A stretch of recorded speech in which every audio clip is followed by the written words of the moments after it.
Hello, everybody, and welcome to the official inauguration and one-year celebration of Ørsted's Borssele 1 and 2. If you like green energy, make some noise. Yeah. This event is going to be all about the future of green energy, and what an event it is. I don't know about you, but I'm excited to be in a big room full of people. I find that fun and happy. Air conditioning might be the next one that we go for, but baby steps at a time. My name is Andrew Moskos, and as you can tell by my accent and my energy, I'm neither Dutch nor Danish. I'm not Ørsted at all, actually. I'm from Boom Chicago, the comedy show in Amsterdam that's been running for 27 years. I'm curious, make some noise, cheers and applause. Who's ever seen Boom Chicago before? Yeah? Okay, very good. Nice to see friendly faces. Now make even more noise, louder, if you're seeing a Boom Chicago host for the first time today. Yeah? Okay. In addition to our nightly comedy shows in Amsterdam, we are very active in the corporate arena.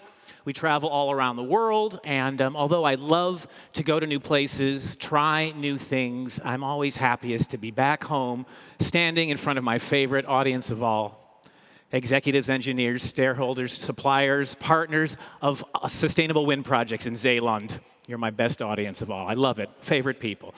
So first, a quick word about safety before we go. The emergency exits are where you think they are. There are fire extinguishers also in the corner should there be an unexpected emergency. And for a more normal kind of emergency, the toilets are right over there. That, I think, is the safety we need to cover. So all the Ørsted guests coming out were asked to pick their walking out, their theme music as they came out. And my music I picked because if we make the wrong decisions and don't fund wind in the future and maybe go down the nuclear energy way, well, we all might be radioactive. So that was a bit of a warning. In honor of Ørsted, I tried to find a Danish song that everyone would know, a sort of a worldwide hit, and it was not easy. Actually, there's only one song everybody here will know, and it's this. Yeah, remember that? Aqua, the only real Danish superstars, and she's not even Danish, she's Norwegian. It's only the guys that are Danish. Come on, Barbie, let's go party. But that's the best I could find for an international Danish band. But if you think about it, we are all kind of Barbie girls living in a Barbie world. So I wanted to give a special welcome to the people watching at home. There are thousands of people who have worked on the project who couldn't be here today, who deserve to share in the success. And if you count the millions of people who are interested in the planet, well, this could be the biggest event this year. I think it goes Olympics, Eurovision Song Contest, Borssele. F1, number 4. So I just want to give a special welcome to those people at home watching on their laptops. And to you guys, I'd like to say, in this wonderful day, I just scared the shit out of the people in the truck right now. They did not think that was funny at all. Now, you might be wondering, why would you ask a comedian to host such an important and special day like today? Well, that's a good question. I mean, I don't know either. It really is a good question. I guess they wanted the #1 wind comedian in the world. Of course, I'm the only wind comedian in the world, but just so you know, you're getting the best. No, seriously, Boom Chicago's philosophy is that humor makes business better. And these sorts of events can always be, they're always the same. You know, it's always the tallest turbines and the most number of turbines and the biggest wind park. And then the guys in the blue suits, they push the red button and the turbine springs to life. And then we go to the bar and the old school wind companies complain about Shell. Well, this is going to be different this time. We're going to be doing things 4 different ways. First of all, there's not going to be a regular red button moment. We've got something different planned. So you have to stay till the end, no sneaking out early, and no, you don't have to beat the traffic. This is Zeeland. We don't have those problems here. Second of all, we're not going to watch the turbines spring to life because they're 23 kilometers off the shore and sea. We can't see them at all. Actually, who knows if they've even been built? Who can say that for sure? What if this wind park is like Fight Club? It's all in our imagination. The first rule of Borssele Club, don't talk about Borssele Club. I mean, how many people can say that these images on the screen are even from here? Maybe they're from Hornsea. Could you tell? I mean, look closely. They're both Siemens, but are they SG 8.0-167 double Ds? Or are they SWT 7.0-154s? You know how I always remember which turbine is larger? The double Ds are always bigger. So the turbines aren't going to be springing to life today because guess what? They've been running for a year already. Thanks a lot, pandemic, for ruining our launch party. Actually, the pandemic had nothing to do with it. We delayed the launch party a year to make sure that Arjen Lubach was off the air first. Joke for the Nederlanders? Yeah? Okay, very good.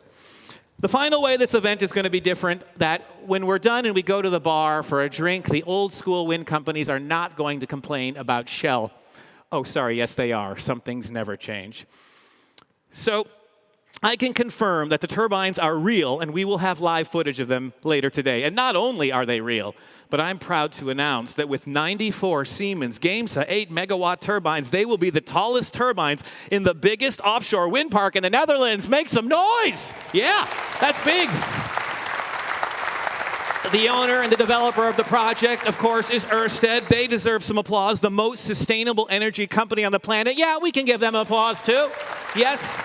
Yes, lots of big players here, and I know the Dutch and the Danes don't like to brag as a culture, but I'd like to do it a little bit for them because a lot of companies say they're green, but being ranked the most sustainable energy company in the world and the second in the overall ranking of all companies is a bit more impressive than just serving some vegan food in the canteen.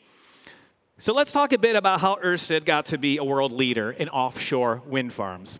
The company's early years were dedicated to fossil fuels, and it was known as the Danish Oil and Natural Gas Company, or DONG. In 1991, they installed a 4.95 megawatt Vindeby offshore wind farm, which was the first offshore wind farm in the world. And after selling its oil and gas business in 2017, the company transitioned to renewable energy, and they sold all their oil and natural gas assets. And since they didn't have any oil and natural gas assets, they thought the name Dong was no longer appropriate. And also because Dong in English means penis. I guess the Danes don't speak English as well as they thought. They changed the name to Ørsted after the Danish scientist who unfortunately spells his name with an O with a slash in it, making his name very Danish, but making the company hard to pronounce in the rest of the world. So they solved that problem by rotating the slash 45 degrees to the left and shortening it to make it look like the power on sign.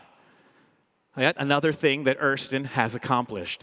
And the Dutch business has become more important to Ørsted, so there's pressure from Zeeland to remove the O and make the company sound even more Dutch. So they're going to replace it with the Dutch EU sound to make it Ørsted, making it easier for the Dutch, but impossible for the rest of the world. So one of the success stories of the project has been the good working relationship between the Danes and the Dutch. Part of that is because there's so much in common between the two cultures. Both cultures get along because they're both direct. Contrast that to, say, the British, who say they like your idea. It's fantastic, it's brilliant, it's spot on. They nod your head like they're going to do what they say, but they have no intention of doing what they say. The Dutch, at least, you know where you stand, you know? And the Danes can understand Dutch honesty, which means giving your opinion that nobody asked for, even if it's a bit rude. The Dutch, even when they try to compliment you, sometimes it can sound like an insult. If a Dutch person wanted to say something nice like, "My, you've lost weight," instead they might say, "You used to be so fat." Also, the Danes understand a Dutch business meeting. In Germany or the UK, the boss is the boss. In Holland, the boss is just another person at the table, and everybody at the table has to give their mening. Oh, yes. He gets to talk, she gets to talk, she gets to talk, he gets to talk, he gets to talk, she gets to talk. She doesn't even work at the company. And of course, you can't talk about whatever you want. No, you need an agenda for the meeting, because there's always an agenda. And when do you make the agenda? At the pre-meeting, to plan the agenda for the meeting that's going to happen later. And both the Dutch and the Danes like to keep their agenda filled with modest, calm, reasonable, under-the-top discussions. If you pitch to an American and it goes well, he might say, I love it, it's awesome, it's fantastic. He'll shoot his gun in the air, USA, USA. But if you pitch an idea to a Dane and you're done, she might say, that is fine. Congratulations, she loves it. And the Danish, of course, have hygge, which means that they understand Dutch gezelligheid. So today, my idea is to have a Danish-friendly meeting that combines a Dutch agenda with gezelligheid and hygge. So I will try to keep things on schedule, keep things smart and efficient, while also keeping things gezellig. Does that sound like a plan? Yeah. Oh, you don't have to cheer. Let's do it the Danish way. Let's do it the Danish way. On the count of 3, everyone say, that is fine. Does that sound like a plan? 1, 2, 3. That is fine. Oh, Danish approval. I love it. I love it. Let's get started then. We've got Ørsted technicians, a camera crew, and a drone ready. Well, this is Ørsted, so of course we have a drone ready. Ørsted loves drones. Let's go live to Borssele. I can see them, and I hope they can see me. We are going live out 23 kilometers at sea. Guys, I understand you have a package for us.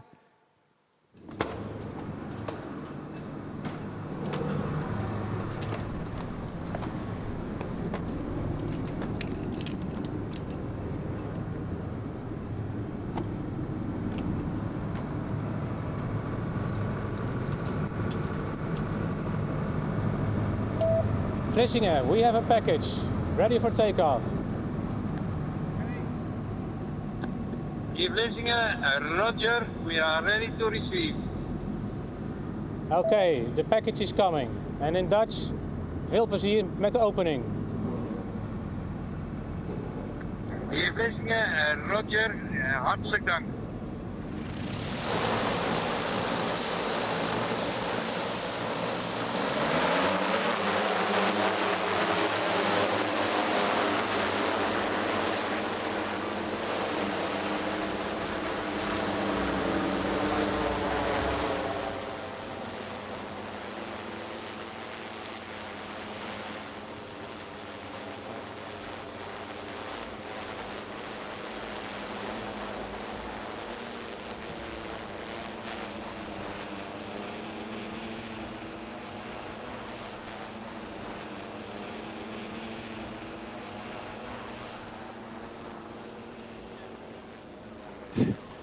While the drone with the package flies towards us here, I'd like to bring out our first speaker.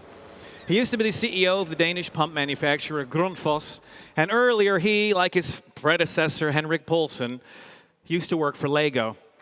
And let's be honest, just like every Danish businessman. He joined Ørsted at the start of the year, so we are happy to announce that he's a real person and not just a face in a Zoom window. And despite rumors to the contrary, he's not angry at all. He's not mad. Please welcome Mads Nipper.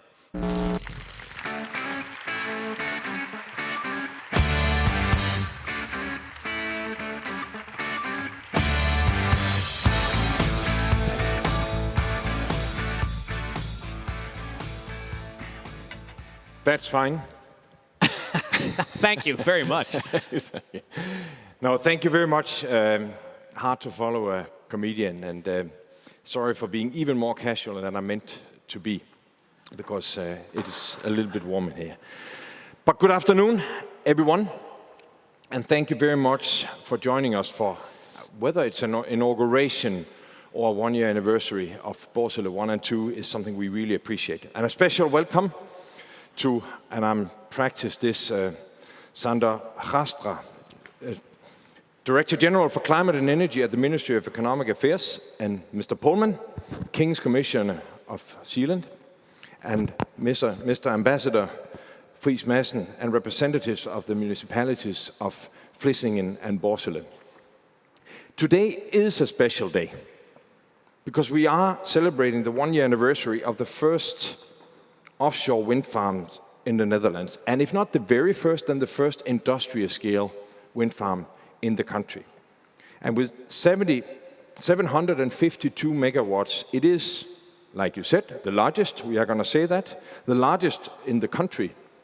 And honestly, right now, it is the second largest operational offshore wind farm in the world. The completion of this offshore wind farm is quite remarkable. The team is rightly proud to have constructed this huge project on time and budget, and what makes it even more special is that it's been done under exceptionally difficult circumstances due to the COVID-19 pandemic. It's only 5 years ago, in 2016, since we won the Borssele 1 and 2 tender, but it's been 5 formative years for our company and for offshore wind in the Netherlands as well. In 2016, we celebrated the winning the Borssele 1 and 2 tender. Our company had already come a long way in our green transformation. And in fact, back in 2016, we already had 50% of our power and heat generation coming from renewable sources. We were, at the time, as we saw, still called Dong Energy, or Danish Oil and Natural Gas. But despite that name, our company had already decided to change fundamentally, as we were faced with a very clear evidence of man-made climate change. And we wanted to be part of the solution rather than to be part of the problem. And a year after the Borssele 1 and 2 tender, we divested our oil and gas business, and we decided to change our name to Ørsted, because Danish Oil and Natural Gas sort of didn't belong anymore to what we wanted to do. And under the Ørsted name, we have accelerated our green transformation, and today our green share of generation is over 90%, the highest of any major-sized energy company in the world. And we have set a target to be carbon neutral by 2025. And standing here in Vlissingen, I can't help seeing some parallels between our green transformation and the ambitious green journey that the Netherlands is going through. In 2016, only 12.5% of the Dutch electricity came from renewables. And last year, that number had already risen to 25%. And projections show that by 2030, over 70% of electricity production in the Netherlands will be based on renewables, with offshore wind providing the majority share of that. And the start of the transformation can not only be seen in numbers. In fact, it has only been a few years since a coal-fired power plant in Borssele was decommissioned. And now, close to where that power plant used to operate, and even under the same name, we are inaugurating the largest offshore wind farm in the Netherlands. I don't think I need to underline the urgency to create a greener tomorrow. We can already see the consequences of man-made climate change. Those consequences for our planet, for our communities, and for future generations can turn out to be absolutely catastrophic. And that's why we at Ørsted want to play our part towards a vision of a world that runs entirely on green energy. Production and use of energy is more than 70% of the world's total greenhouse gas emissions. So yes, the challenge to create such a world is huge. To reach global net zero by 2050, we need a build-out of 27,000 gigawatts of renewable capacity. And as an example, on offshore wind in Europe alone, we need 450 gigawatts of capacity.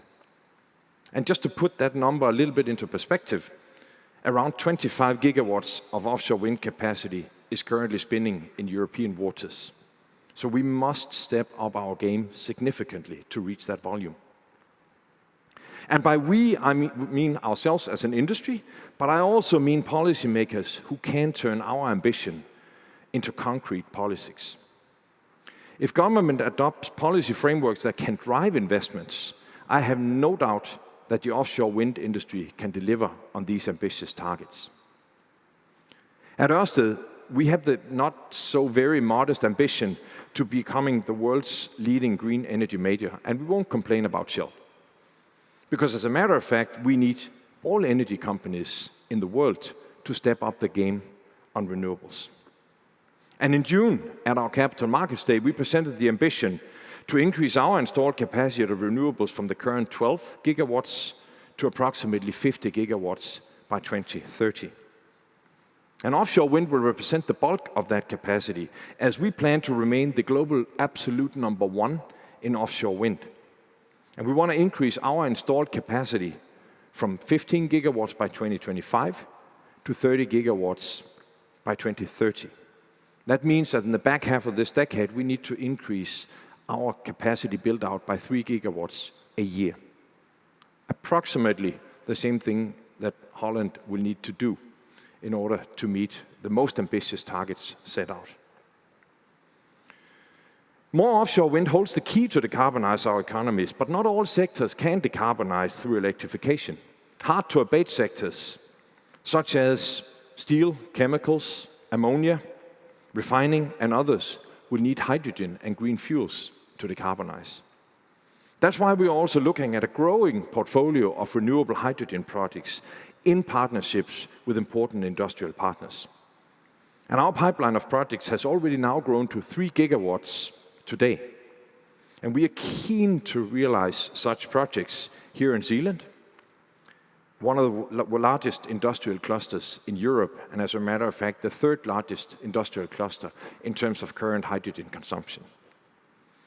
Last year, we announced our first hydrogen project in the Netherlands in cooperation with Yara.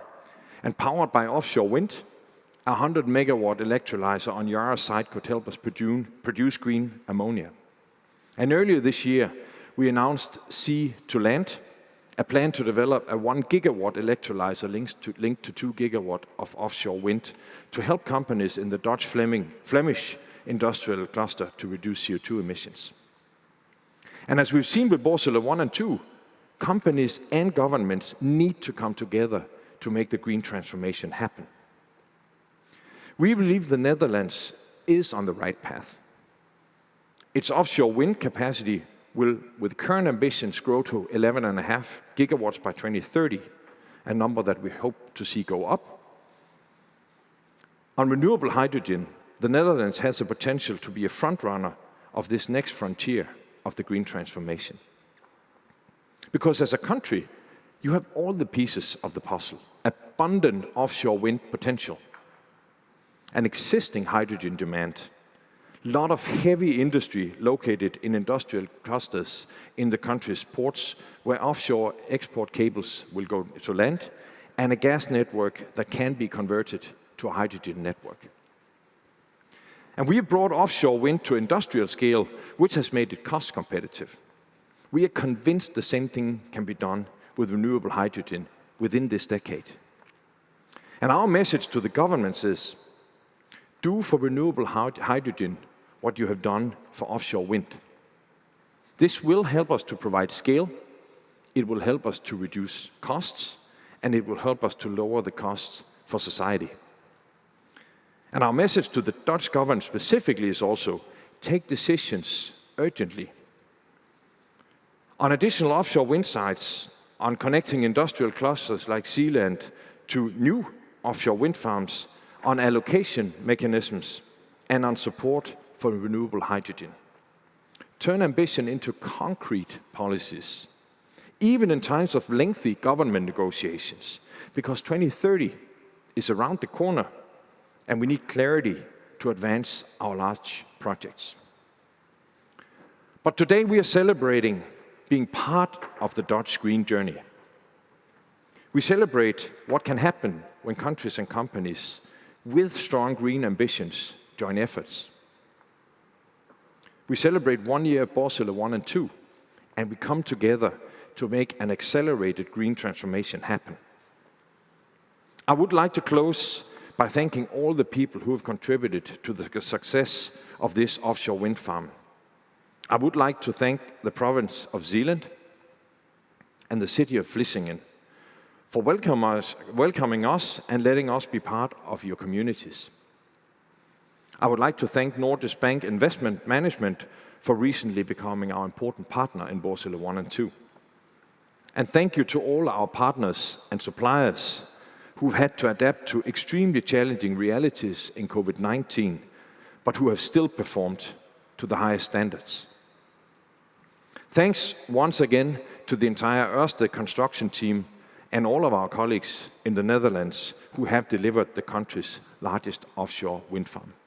So thank you very much for joining, and thank you very much for making this very important project happen. I'm proud to be here today.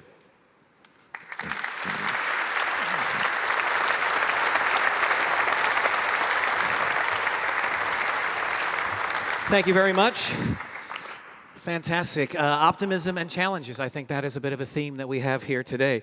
I'm wondering if we can check in on the drone and see how that is progressing. Has it made landfall yet? We're looking at it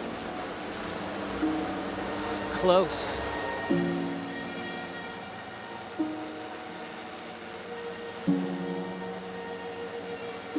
That ship was stuck in the Suez Canal for 6 months. If you're wondering where your IKEA furniture is, finally on the port to Rotterdam.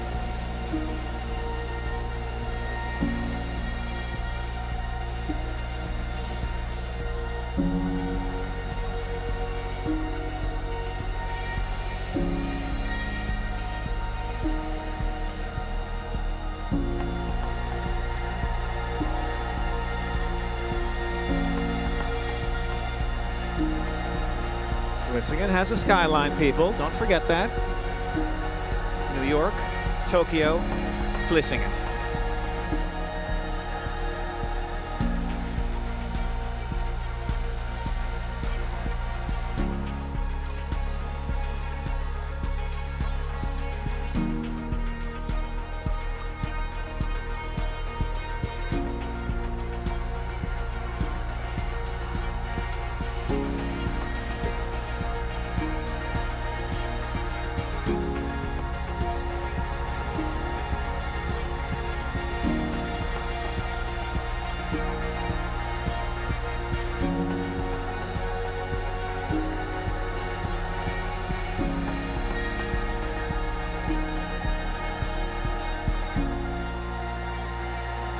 Well, we're not ready for the package yet, so we can keep it flying over the beautiful Zeeuwse kust. But let's bring out, oh, that's a perfect idea. I was just going to ask for that. I'll bring that over here, too. Let's bring out our next guest as well. He's the King's Commissioner of Zeeland, which is a fancy way of saying the Governor of Zeeland. Please welcome Han Polman.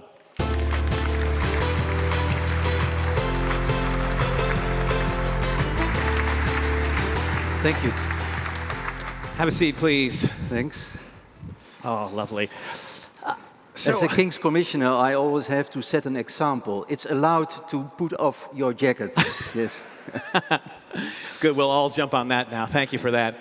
So, how important is Borssele for Zeeland?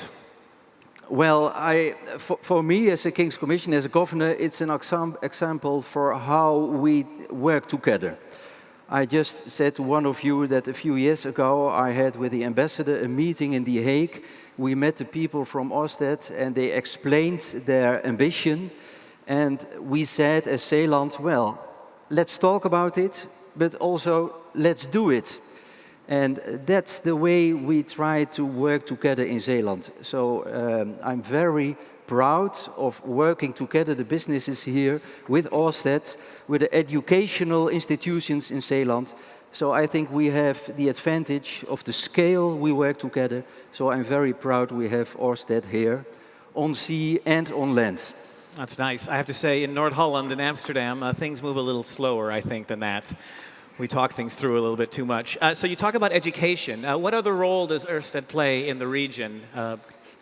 Well, you can imagine that such a big investment means a lot of challenges for suppliers, we need people working here for the suppliers and for Ørsted.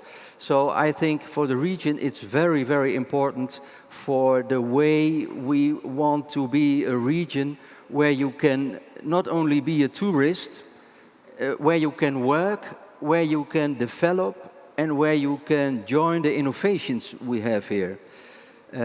For example, I think that Zeeland in many fields is kind of a field lab, and I think we have set an example with Ørsted for this kind of investment, where we also have, seen that when you work together, you can do business as a government with Ørsted and with an ecosystem, social-economic ecosystem as Zeeland, where you can work on the climate goals and you can reach them. You can implement what you say you want to do. Well, so you talk about innovation. That is exciting. In addition to the Ørsted projects, are there other things, other favorite projects you'd like to mention here under the umbrella of innovation? Well, I think in the field of wind and land and new forms of energy, you know, we have a nuclear power plant. We have the most sun hours from the Netherlands, and we try to let's see that outside. But when the sun is not shining here, I always say it's shining in our heart. But we also have a lot of possibilities for renewment and for new investments on the green energy. For example, I think for the government and for many things we need central government, but we can also do many things as a province. We need infrastructure. We need the environmental regulations that we can have many new hydrogen, green hydrogen plants here. We have to work on that. We have to work on the way it's possible to build new electrolyzers here. And I think it makes many innovations, because in the Netherlands we are always searching about where is the space and what can environment do and what are the best places.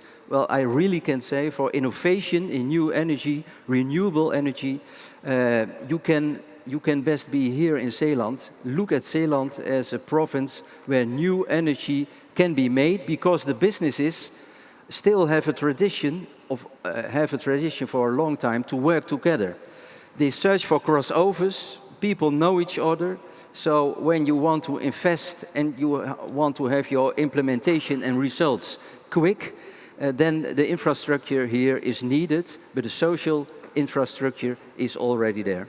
Well, that's nice. I'm going to throw it open to the audience in a second as well, too. So if you have a question, we'd love to hear it. Let me ask you one more first, though. You mentioned, obviously, Mats was talking about the green hydrogen initiative. What is Zeeland's position on that? I imagine pro, but are you ready to jump on that? Like Mats Nisman already said, we have the highest hydrogen consumers here from the Netherlands. So it's very, very important that we help industry to green up hydrogen, to build electrolyzers. And it's very, very important also for our new government, whenever it comes, that they set up priorities. Where are the climate goals best way to realize them?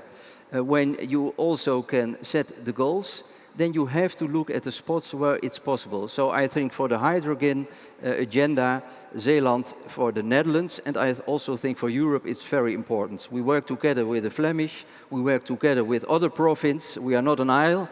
We work together with Brabant. You're many islands. We have many islands. And I always say we are not the end of the land's end, but we are the beginning of the world. Start here. That's a nice way to look at it. Questions from the audience? Now's the time. Okay, well, I've got an important one. When are we going to have a new government? Do you have any insider information? Well, today people always say, well, everything is politics, but I think politics is not everything. I discussed it with you and we said, well, there are some goals. Every political party has to work on that. Renewable energy, secularization of economy, to set up the green agenda and to implement it. There is no big political discussion about that. So I'm quite optimistic that whenever and what government we have to look at, they will support what we are doing here, and they will invest in the right infrastructure for this bigger region where we need central government, and I'm quite optimistic that there is no other choice. So not everything is politics. This is an agenda we all have to embrace. I think so too. It's you know, I think a lot of people go, oh well, it's fine. The Netherlands is well organized. Life goes on, you know, with a caretaker government. But these are the sorts of decisions that we need taken, and this is, you know, where years get pushed back. So yeah, one of the important, of course, there are challenges and problems too. There are many countries in Europe already set their agenda for the European funds. And now there is a European fund, also on the resilience funds, etc. So it's so important that we have a plan and that the ministries go to Europe and say, well, this is the Netherlands, these are our priorities, and come on, we have to work together. So it's very bad that we don't have a government now who make decision about that. Don't make it politics about it, because this is an agenda you all agree, and you have to work together with Europe, with other countries, and so it's not good that we are still waiting for a new government. But we, as regional provinces, we have agendas with our businesses. So use our agendas to make big steps when the government is ready there. Well, that's great. I love the idea of working with Belgium. I'm less in favor of the idea of forming a government at the speed of Belgium. But thank you very much for your conversation. Well, I'm very glad they have the record, but I hope they will still keep the record. Yes. Okay, very nice. Thank you very much, Mr. Polman. Thank you. Thank you. Oh, sorry. Yeah. Okay.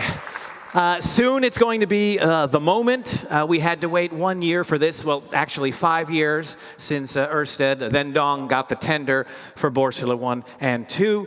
I'm sure many people here could talk for hours on the project, but let's take 2 minutes and watch it on the screen.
Fantastic. Sorry, Mr. Pullman, I could have let you stay up here on chairs, but let me invite you back up, and you as well, please, sir. And let me also invite the Director General for Climate and Energy for the Ministry of Economic Affairs and Climate Policy. Please welcome Sander Gastra. Welcome back. Pick a chair there as well, too. Hello, sir. Welcome. If you want to have a seat over here first, we'll see if we can get the drone here ready. Today, of course, is a very important moment, not just for climate, but also for energy. So we needed you guys on stage here for the big red button moment. Thanks for coming. Is this the biggest offshore wind farm that you've inaugurated?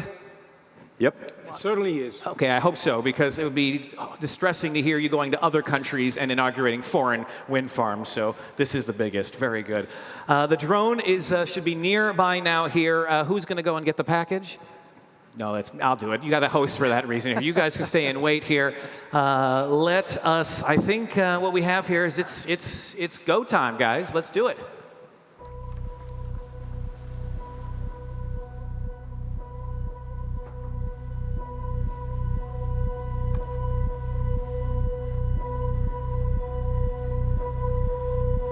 Okay, I'm gonna go check outside.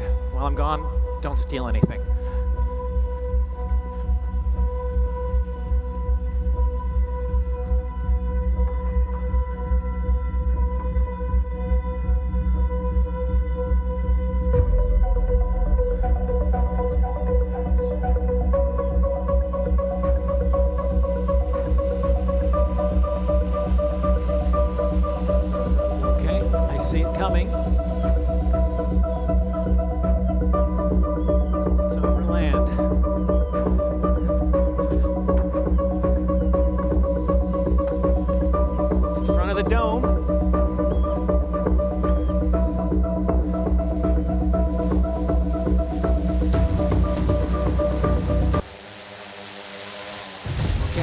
it is.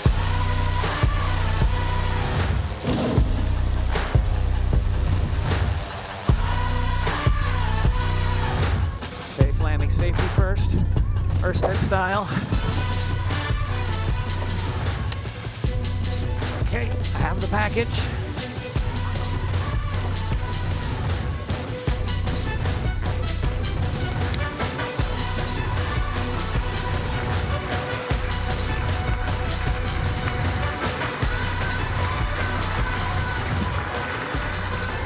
Okay.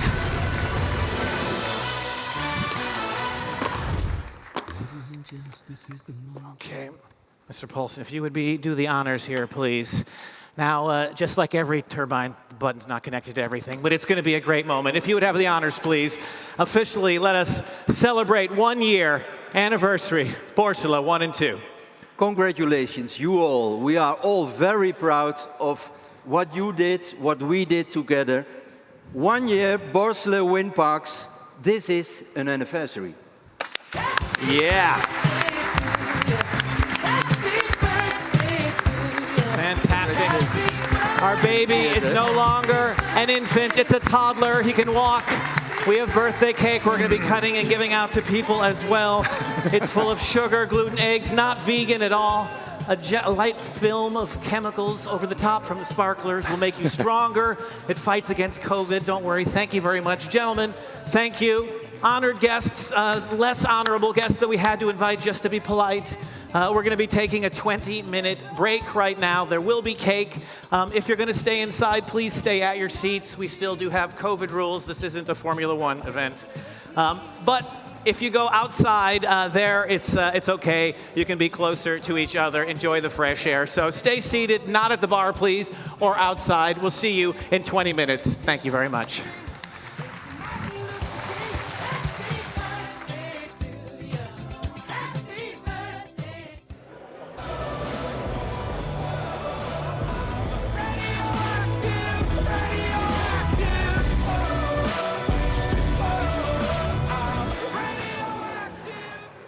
Hello, everybody, again. I hope you had a nice break. Radioactive, still my warning, if we don't commit to wind energy quickly enough, that is a future that could happen. I mean, why go nuclear when there's an energy source that requires absolutely no subsidy, except for the hydrogen part? But aside from that, absolutely no subsidy. You know, you could even auction wind projects. You know, it's so exciting now how the money works out. You could auction them out to the highest bidder, make some money for the taxpayers. That would be nice. I'm getting a message from Ørsted. Stop talking about auctioning wind farms out. Okay, very good. My new view is that I'm officially for no tender projects that require a Danish partner. Very good. Let's bring out our next speaker. He did so well with the button pushing there. We decided to invite him back to speak. Please welcome a man whose name can only be Dutch, Sander Gastra.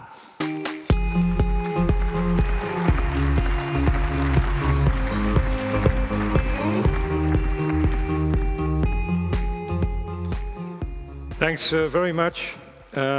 Yes, my name can only be Dutch. It's Frisian, to be honest. It's not Flemish, it's Frisian.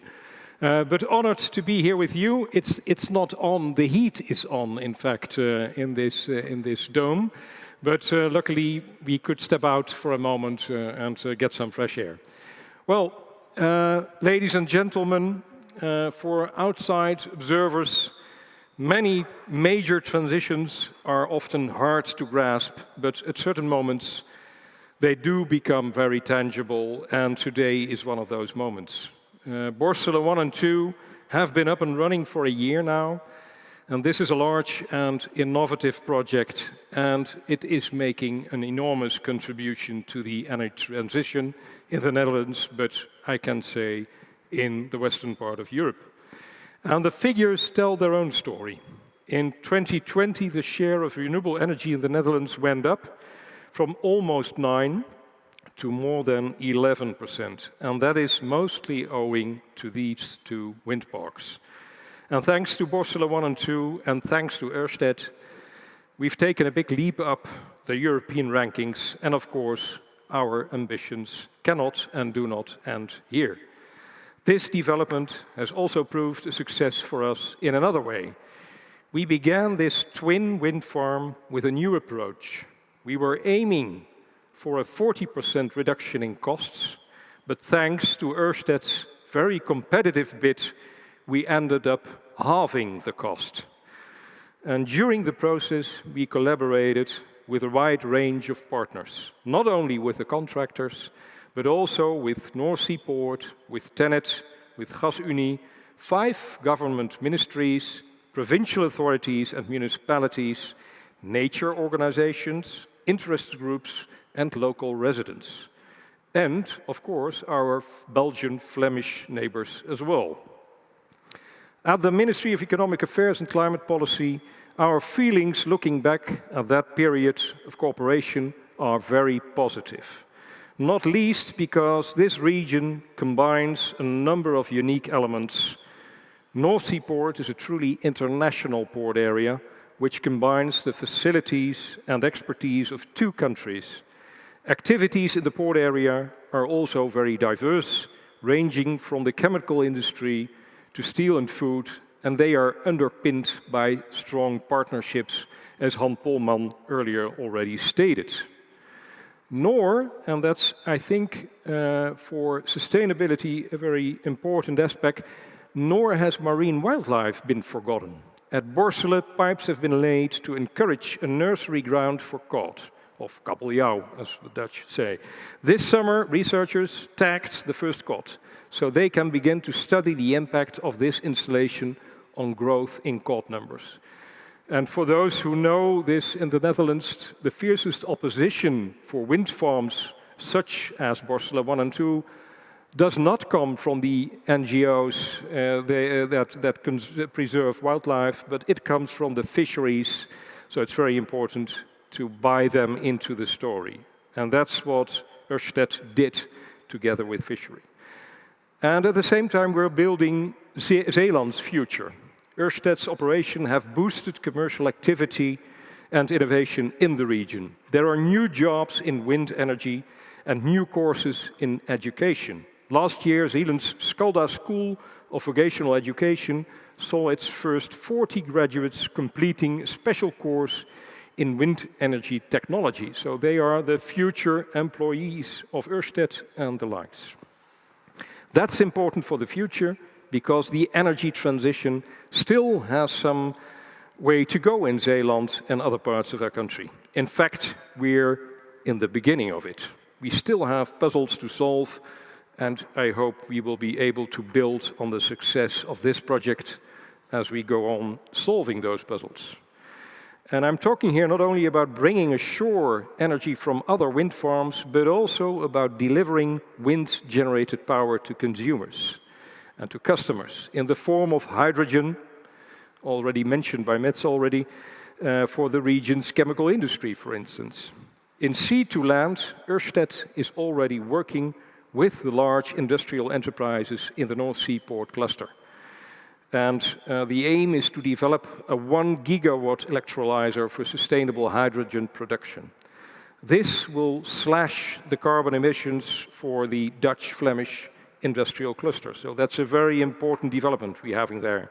And we are following projects of this kind with great interest, and we want to have a dialogue with Ørsted to see where and how we can make this work, how we can make a policy framework that fits these kinds of projects, because they offer our industries the prospect of developing a sustainable future right here. And that's what we want in the Netherlands. We don't want to have our industries moving elsewhere because they can't operate here under the climate ambitions we have, but we want to green them in our own country. And at the same time, the development of offshore wind farms is still far from over. Our future plans are for at least another 10 gigawatt extra for the year 2030. We have a roadmap that plans for more than 11 gigawatts up to 2030. And hopefully this cabinet, or probably the next cabinet, will take a definitive decision to add another 10 gigawatts. So that's doubling our ambitions for 2030. And of course, the development doesn't stop at 2030, but we'll move on. Given the volumes we're talking about, we have to acknowledge that our energy transportation system is now running against its limits. Our onshore power grid cannot easily cope with these quantities of electricity, so we have to adopt a new approach that better aligns supply of energy and demand of energy. And this system needs to be more flexible so it can better accommodate supply fluctuations.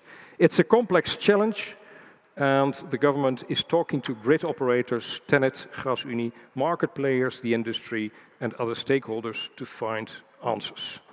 But we cannot wait there, we have to make a start now, and that's why we are giving innovation a greater role in the calls for tenders for the new lots, the next few lots. The first lot will be focusing on ecological innovation, and the second on integrating offshore wind energy into our energy system. And we are asking the market, and also Ørsted, of course, here, to come up with groundbreaking innovations and solutions. Thirdly, we face a longer-term challenge. Offshore wind energy should not only supply us with electricity, but the green molecules or green hydrogen. Even once we've electrified everything we can, there will remain a need for energy in molecular form, especially for the industry. And finally, there is the infrastructure challenge. All that energy has to be transported, not only in the Netherlands, but also to our neighboring countries. And we are therefore working towards a meshed network for electricity and gas offshore and also onshore. We commissioned our grid operator, our gas grid operator, GasUnie, to develop the onshore backbone for hydrogen in the next years. And we didn't mention that, but there is also an infrastructure challenge offshore, because by the end of the day, and we are already working closely together with the Danish on that, we will need artificial energy islands at sea to provide also for the offshore interconnection we need to connect all these wind farms together offshore, and not only offshore on, not only onshore standalone, but also interconnection offshore. So a lot of things already happened, but a lot of things have to happen yet. And we are happy to see Ørsted playing a key role in the Dutch energy market, and we hope, truly hope, that this is not a one-off, but this is the start of a lasting relationship in the next years to come. So congratulations with the first anniversary, and hopefully many anniversaries will follow. Thank you very much. Sander, we have Thank you very much. We have time for some questions from the audience. I'll start us off with one, but please think of one. I'll come to you in a second for your question. The story about the fishermen is interesting because that is sort of an underappreciated conflict in the whole wind energy situation. This cod experiment, is that satisfactory to the fishermen? Or tell us more about the situation and how can we overcome this problem? Well, I think we have to acknowledge that the fishery was at sea long before the wind farms came to the sea. So we are the invading, so to speak, species. And we really need to take the serious concerns and the serious interests of the fishery in the Netherlands into account when developing these wind farms. In the Netherlands, we are famous for having these agreements, as you know. We are a polder country, so yes. we solve every issue. I've been a part of those meetings before. Yes. Yeah, and we also have a North Sea agreement dealing with this issue, how to take into account nature, but also fishery on the North Sea.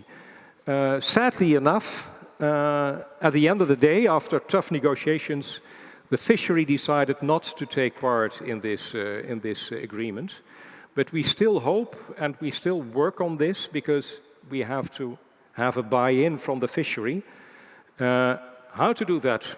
That's a puzzle still to solve, but I think it's very important to take their interests at heart so that there is a future for fishery, maybe in another form, not in the traditional form they used to fish, but in a new form, in an innovative form, that they still can play a role, even when there's a wind farm at hand. And there, this experiment with cod, I think, is one of the things we can do to investigate together with fishery whether for them there is also a future and a way to earn a living, because that's what this is all about. Can also fishery earn a living on the North Sea? And can they? They can, I think, Okay. but we have to work together and to see what forms of fishery can be done in close connection with these wind farms. Okay, thank you. Questions, please. We have microphones, we'll run out to you. It's such an opportunity, people.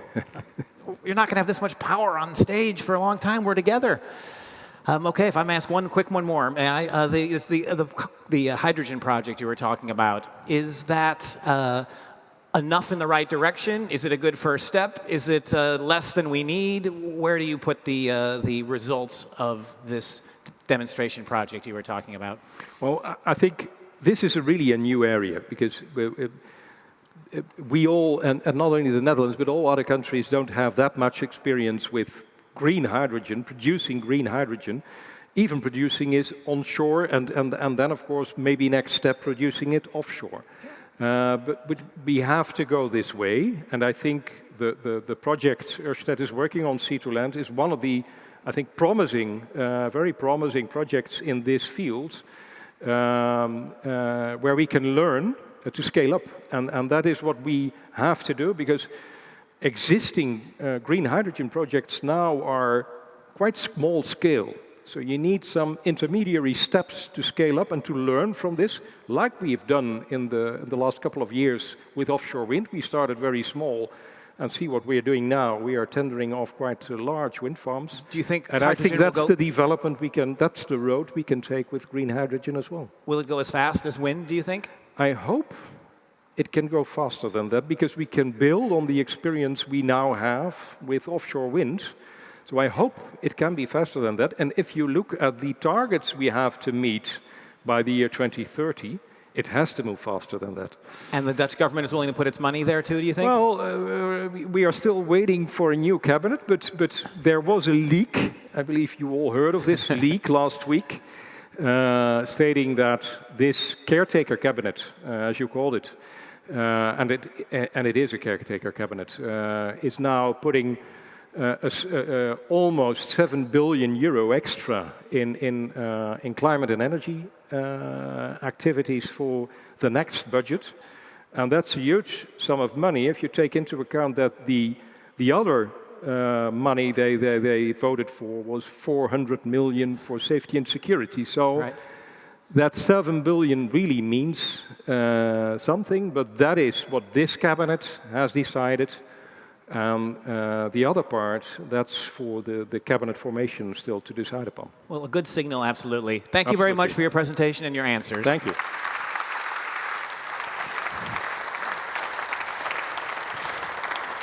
Next up is Ørsted's SVP and the head of Continental Europe, a title which coincidentally jibes with how supporters of Brexit view the continent of Europe without the UK.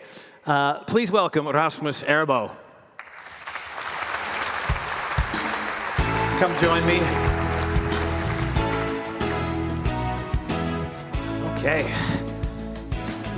Welcome. Thank you very much. Thanks for being here. So what is the current status of the European energy transformation? How are we doing? We are doing very well. Being responsible for Europe today, sometimes for me it feels, frankly speaking, a little bit like being a kid in a candy store. In the sense that the ambition level and the momentum for what it is that we do as our core business is just very dramatic almost sometimes. I'm not going to sit here and quote gigawatt targets. That has been done many times before. But just if you do quote one, the 450 gigawatts in 2050, and start thinking a little bit about what that actually entails, in terms of where we are today. Not only in terms of the sort of the number of wind farms or the investments that would have to be made, but more structurally what it actually requires in terms of the transformation of the European energy system. Can we get there from here? We can, but there is always a but. You know that. I think what we see right now in Ørsted across Europe is that on the one hand side we have these targets, ambitions that we fully support. But as we discussed earlier today, if you then look at it short term, in terms of immediate actions, also from a political and regulatory perspective, there is a little bit of a vacuum in Europe right now. Between what they talk and what we need? No, basically bridging the long term with the short term. Yeah. So if to give you a few examples, of course, I'm not going to talk about the Netherlands and the caretaking government. We all know that. But of course, when you have such amazing fundamentals in the Netherlands for offshore wind and hydrogen in particular, that is of course an opportunity for us that is right there that we really just want to go for. And we certainly believe that there will be more than one event like this, that's for sure. Great. But you could say the same about many other countries in our footprint. We are also a little bit in waiting mode in Germany, awaiting the new government. We are also, to some extent, in waiting mode in Poland, awaiting a new framework. A little bit of waiting mode in Sweden, with the government almost shift over the summer. And also to some extent actually with sort of fully getting up to speed on the Danish energy islands. So this to me shows not a lack of commitment in any way, but it actually shows that the structural things we have in front of us, politically, from a regulatory perspective and for the developer, are so massive that it just takes a bit more time. Is it the same story in all those countries? Is there a thread between them, or is it actually different stories? It's very different stories, but of course, when you look at it across your entire footprint, then of course you, to some extent, get to a common denominator. And I think if I am to look at what is really going to unlock this growth potential we have in front of us, it is, for instance, mesh grids that was mentioned, hybrid solutions, open door proposals like sea to land. It is stuff that has never been done before, but necessary. Otherwise, you will simply not get to the target that I mentioned before. So I think the common denominator is that across Europe, we are looking at a pretty significant transformation in front of us that are even more daunting than the one we have just been through for the last 10 years. Okay, yikes. Why is Denmark such a leader in European transformation? If I can be so blunt and maybe start by talking about Ørsted, since we are here today in an Ørsted tent, there is sort of value in being first. So there is no doubt that some people way before me and most of us here today took some pretty bold decisions. Vindeby was mentioned earlier today, the world's first offshore wind farm. So I think it's part of that, and then I think it is also a point of saying that Denmark has been successful in delivering on the 2-3 things that are important for an industry like ours to truly be able to pick up. You need political ambitions, you need a pipeline of projects, and you also need sort of a transparent regulatory framework that can get you there. And in Denmark, that has been in place at a relatively early time. And is it in place in other places too, or just later? A clear regulatory framework. How do other countries compare? It's certainly. I think, for instance, the step change that the Netherlands took some years ago also needs to be appreciated in terms of sort of handing out sort of a number or communicating that a number of tenders would take place, certain megawatts at a certain point in time. That kind of courage is certainly what we would like to see. And I also have a feeling that it is, again, just around the corner when we talk about additional 10 gigawatts by 2030. That's massive. When we talk about hybrid solution and mesh grids, I feel that the courage is there. We just need a little bit sort of more short-term momentum to get there. Okay. We've talked a lot about green hydrogen, obviously. What is your perspective on that transformation, that journey? Yeah. It's difficult not to be excited about green hydrogen. Globally, but also, if I can be selfish, from a sort of European perspective. And I think in Ørsted, we have built up a pretty solid pipeline of opportunities. It's not projects, it's still initiatives. Some of them are relatively progressed. But what it shows to me is that, you know, a company like ours, who are the global leader in offshore wind, we decide to go wholeheartedly into hydrogen. Sort of an additional business, if you will, on top of our core business that we had showed the world that we have been relatively good at doing in the last 30 years. Why would we do that? Because of that potential.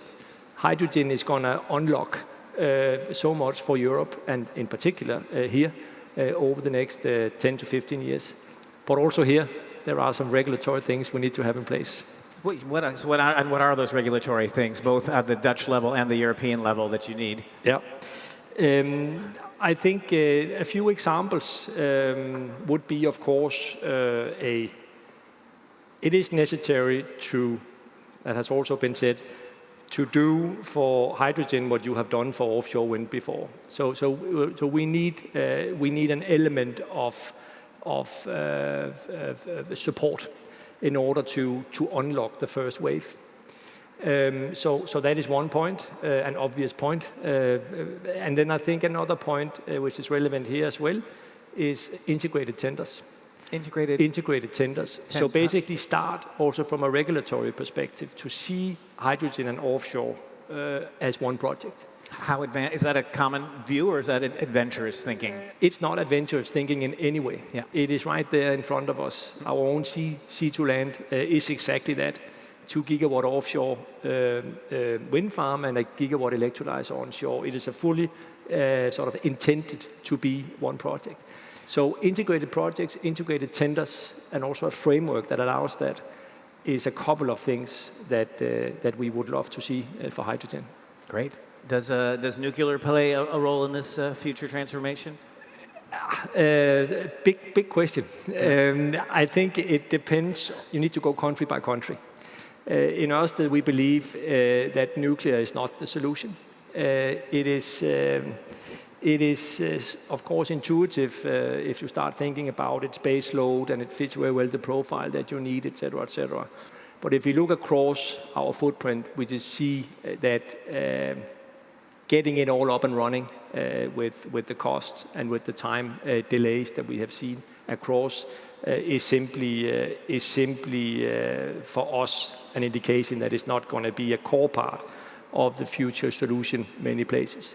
That being said, we are, of course, in countries where it is an integral part of the future mix as well, and we appreciate that. Poland and Sweden as examples. Okay. Flash forward to 2030. Yes. What will Ørsted be celebrating then? Please be specific. So basically my wish list. Yeah. Your wish list that is going to happen. Absolutely. In 2030, what we have seen here in Europe is that we are very far in developing very big offshore hybrid solutions. We have a few leads, the North Sea Energy Island we're working on. You asked for me to be specific. The Bornholm Energy Island, an opportunity in the Baltic Sea. Personally, I also believe that the upcoming tender in Norway is going to be a hybrid solution. So I think in 2030, we have established that as a way forward also for us. In 2030, we have won another tender in the Netherlands, at least. And we have developed our first, or we are far in developing our first integrated offshore and hydrogen solution. To celebrate that, we will have this dome and this heat on that day as well, so everyone can look forward to that as well. We will save the dome. Yeah, good. And then, so I think that's also an important part. And then, of course, from a European perspective, a full-blown commercial breakthrough for hydrogen, also for Ørsted, is a big deal. Full-blown commercial breakthrough. Okay, I'd like to hear that. Questions from the audience? People. They know all the answers already, I guess. Okay, well then, one final question. So, Denmark, obviously a European leader in the transformation. Not so much a leader in football. We learned this year, unfortunately. Holland have problems on both categories, unfortunately. Who's going to be the European Sustainable Champion in 2030? Ørsted. It's like that. That's a great answer. We'll go right there. Thank you very much. Thank you very much. Can't beat that. Oh, perfect. Okay, fascinating conversation. More questions? Only aandachtspunt I can come up with, but otherwise excellent, I thought. Next up, we have Steven Engels, who is Ørsted's general manager for Benelux. And although I'm not aware of any big projects in Luxembourg, hell, I could probably be the general manager of Luxembourg. I'm just saying, Ørsted, if you want me to continue on after today, that is a position I would accept. So please welcome the future general manager of Benne, Steven Engels.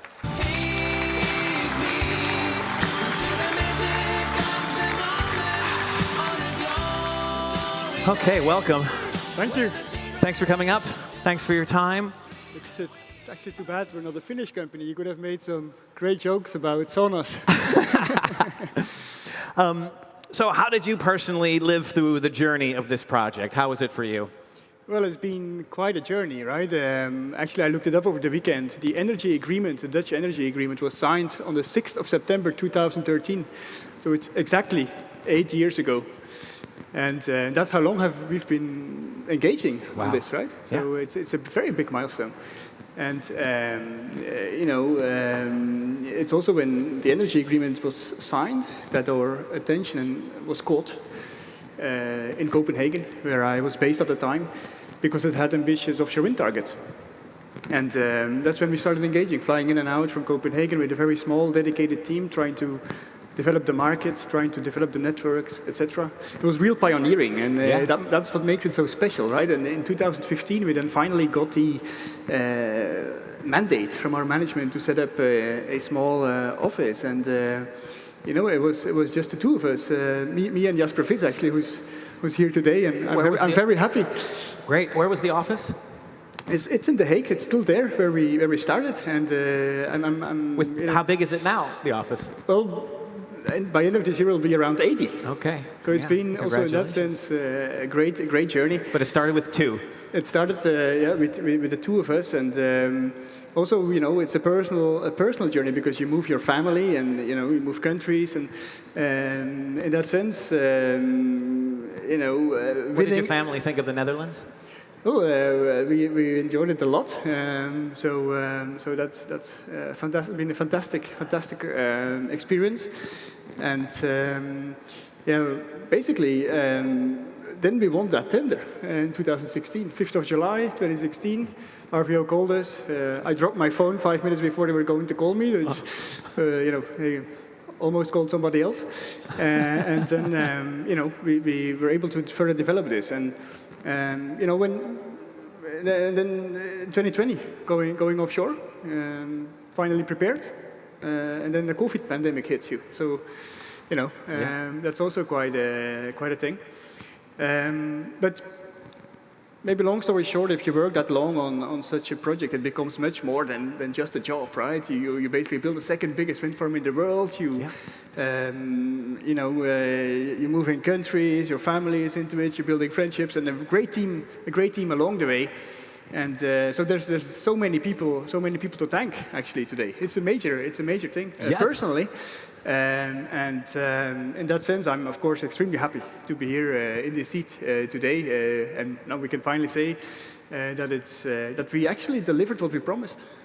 And for less? Yes, yeah. So aside from the numbers and the personal story, what makes this project so special?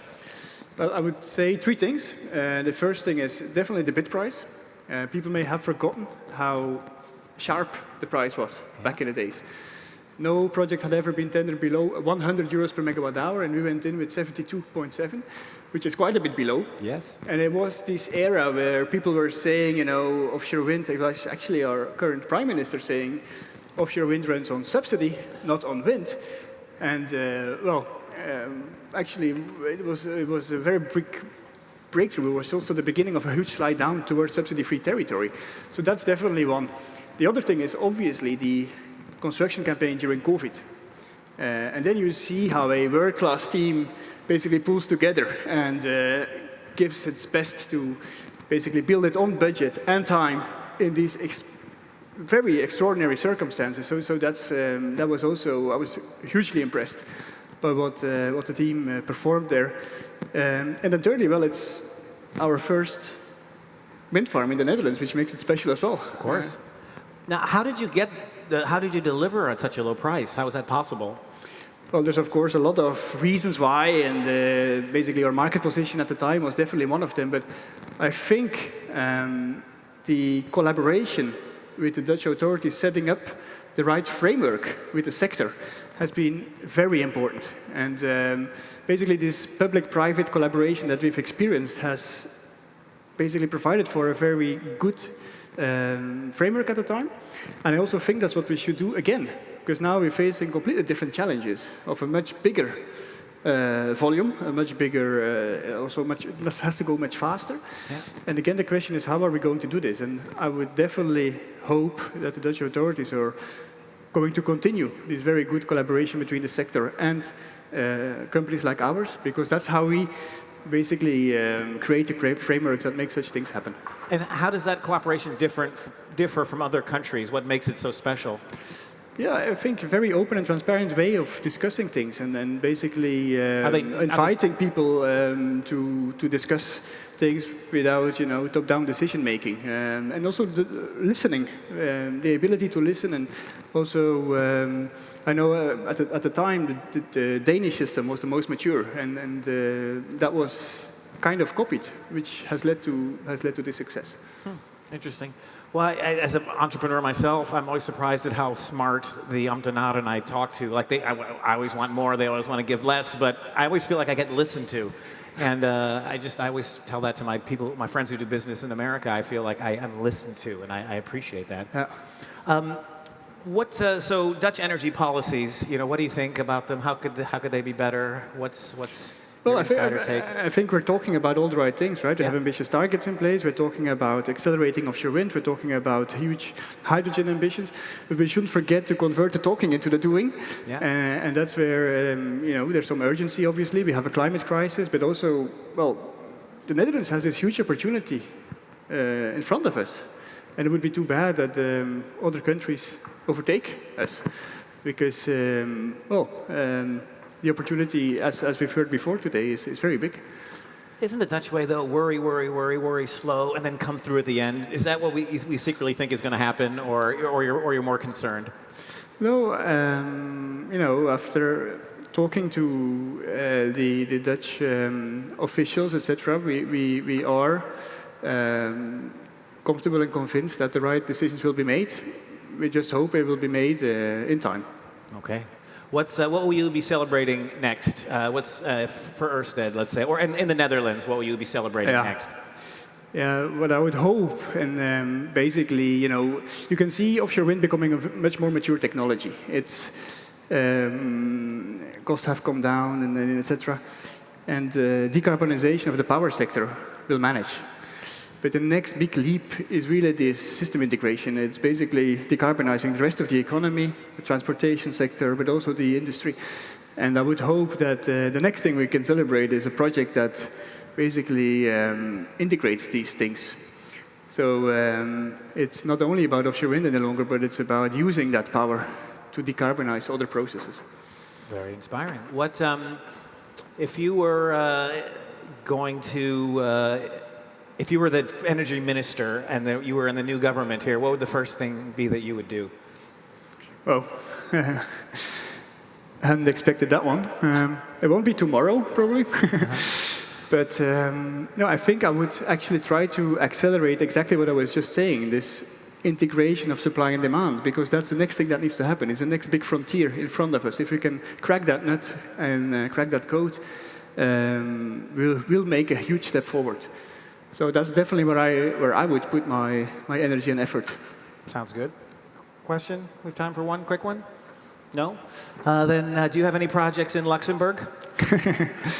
I think Luxembourg will actually need a lot of renewable power. And they, funnily enough, are in the North Sea cooperation.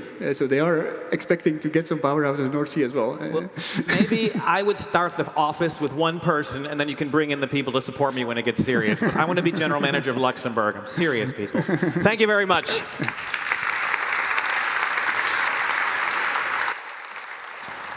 Okay, our next guest on stage has two titles. He's the chairman of Smart Delta Resources and the president of Dow Benelux. Let's welcome Mr. Anton van Beek.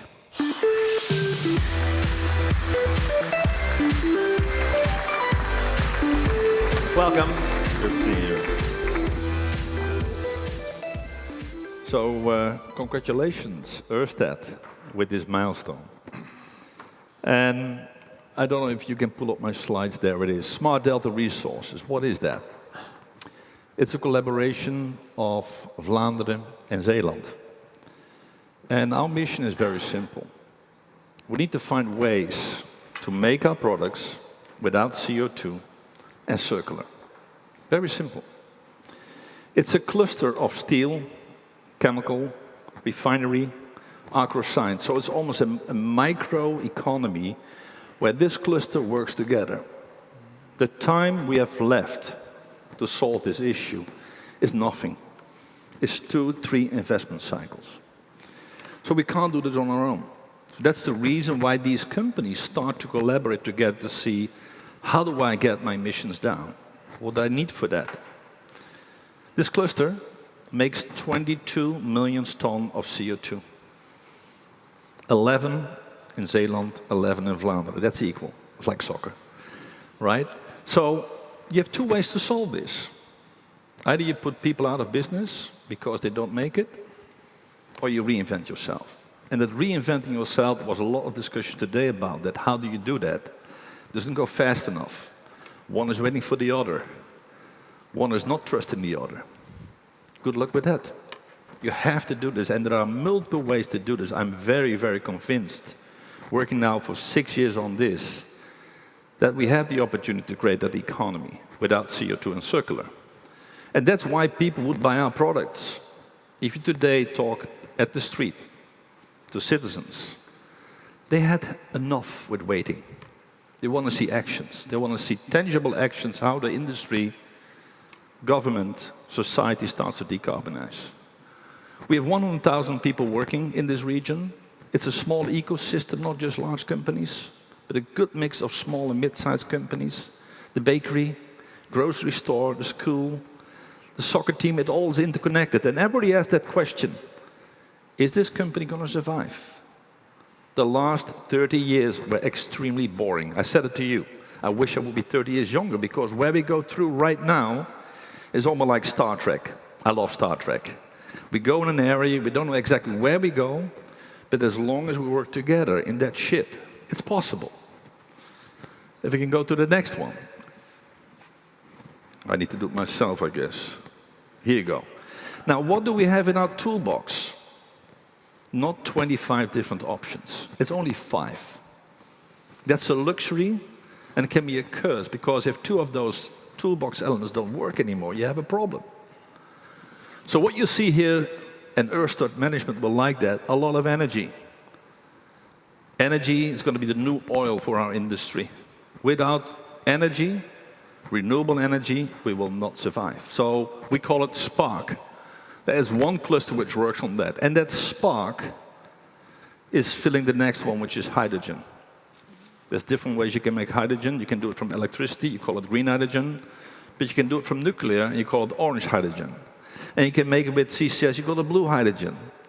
And we have purple hydrogen. We have all kind of colors. But the world needs to see that hydrogen starts to play a role, and for that you need infrastructure. The third one is circular. For that circular, you need hydrogen again. So electricity, hydrogen, used as a feedstock for circular. So you now see the interconnection between those industries, what we need to do. And yes, we will need for a while CCS. Not because we want that, but we're not going to hit our targets by 2030, waiting for the rest. And then last but not least, the fifth one, which is residual heat. How do we bring that in a cluster and use each other's heat as a feedstock? Now, where do we stand in 2030? If we dream a little bit, right, where can we come in 2030? And let's not be mistaken. 2030 is tomorrow. The world will not stop by 2030 because we have to be at zero. Ørsted is thinking today about what do I need to do to be at zero, not at minus 45. Now, you need to get first to minus 45, minus 55, otherwise there is no tomorrow. But what we need is very simple. There is $3.5 billion lined up today in the cluster Smart Delta Resources, signed off by board members of companies who are willing to invest to get the emissions down by 43 by 2030. So, rightly so, the government is asking, are you guys going to do that? Are you really, if we help you, are you going to put your money where your mouth is? 3.5 billion capital is lined up. We need a lot of energy, between 2 and 4 gigawatt more, just for 2030. The industry needs to electrify, right? So we need a lot of energy, and the question we always get from our board, where is that energy coming from? Is there enough? How do we do that? And with that, you get 2,000 to 3,000 new jobs. Today, jobs is not a topic anymore. We all read the news and everybody's not worried anymore about the jobs. Until the next crisis hits us and all of a sudden, give me jobs, it's important again. Right? So with that, we can create this green economy with 2,000-3,000 jobs more. And the Commission said, well, we have space. We have space here in Zeeland. With that, we can deliver a substantial reduction in the direction of 11 million ton, 5.6. It's a third. So if you think about the job of a government, what does it cost me to put solar panels on a roof for Anton van Beek? What does it cost me to get everybody in an electrical car? Or what does it cost me to decarbonize an industry? And the problem is right now, we're all waiting for each other. You know how that's going to end up, right? Everybody looks at each other, who goes first, right? Oh, you need to do this, you need to do that. So I'm very much in line with Stephen, which is say we need to look very simple as, okay, how do we going to do the end-to-end in terms of making this work? And I said it to you, soccer, right? In the Netherlands, we almost were world champion. We had the best team, the best coach, the nice shirt, the beautiful grass, but we never were world champion. So if you look today what we have in the Netherlands, you have renewable energy, you have wind, you have gas fields, you have disposable income where people can afford the energy transition. You have a government who wants to do stuff, right? We have an industry who wants to do stuff. So on paper, we can be the world champion. And I'm very, very hopeful that we're able to get there because I really feel for the first time ever in my career that NGOs, governments, and business society is coming together. And Sander knows that we had this discussion before. If you step back and say, you know what? If a government trusts the business world doesn't trust the government, and the society doesn't trust either of them. And then you need to do the biggest thing in life, which is we're going to do something which is never done before. But if you do that, you can restore a lot of trust. A lot of trust where the society will say, hey, my God, I figured this out. It's possible. So I'm very hopeful. It's not a lot what we need to do. A lot of renewable energy, infrastructure, help the industry where right now the system doesn't work, and the industry will give back if it's in their favor. We need to have that type of arrangement as well. So I'm extremely positive what Smart Delta Resources can do. These companies, this ecosystem, it's possible. And for that, you need a lot of energy. So I hope that the next celebration, I'm going to be part of that, and not that we need to wait till 2040. Thank you for that. Thank you very much. I have one final question for the night here. Who is the best or the top 2 Star Trek captains? Sorry, the what? Star Trek captains. Who's your favorite? Scotty. And who's the captain that you prefer? Kirk. Kirk? Okay, very good. I'd say Picard, but we can agree to disagree. You're also a Star Trek fan? Absolutely. There you go. Absolutely. Thank you very much. You're welcome. Fantastic. Yes, one more time, please, for Anton. What an afternoon. Very exciting, fantastic content, great attendance here today. Thank you to everyone at home joining us as well. I could go on and talk wind and energy all evening, but Ørsted only paid for the 3 hours. So I did want to say one more thing as an outsider. You know, sometimes people are too close to the action. They don't see the monumental nature of it all. But this is a big deal. This isn't just a celebration of 1 year of wind, but it really is the middle of the future. The Dutch government, which we will have one day soon, seems pretty committed to wind, and that left and right consensus is exciting. There's only 2 people I could name by name who seem to be against it, but everyone else, luckily, is forward despite their left and right status. This is an energy moment and a society moment. And Ørsted started offshore wind and green energy, and Ørsted is certainly not done yet. If I can ask you one more time in true Danish spirit, on the count of 3, let's say one final time, that is fine. 1, 2, 3. That is fine. Thank you all. We're welcome here again, 1.5 meters, but outside you can do whatever you want. Handshake, hugs, kisses, sneeze on each other. It's wild, wild west. Vlissingen rules outside. We'll see you in the fresh air. Thank you very much. I'm Andrew Moskos.